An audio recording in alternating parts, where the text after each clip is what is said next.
40 years old from Singapore, and today is exactly 7 years the day that he have done the smart FEE procedure. 2,000 grafts were harvested from the donor area and were planted at the recipient area.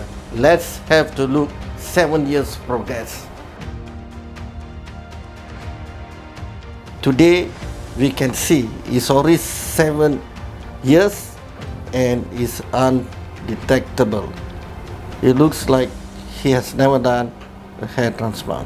In the smart FEE technique, when we harvest homogeneously, so is unable to see that the graft was harvested here. 1 years, 2,000 graft was put inside here to tackle his M shape. This is the left frontal temple angle.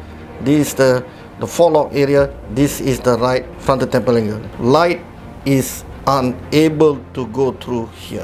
So as we can comb, you can see this is a very natural result. Now, this is the hairline that we have planted. The angle, the direction in place correct. Alright, it's already 7 years. Yes. Would you like to tell us about the result? I'm happy with the result, and now after 7 years, my hair is still maintaining.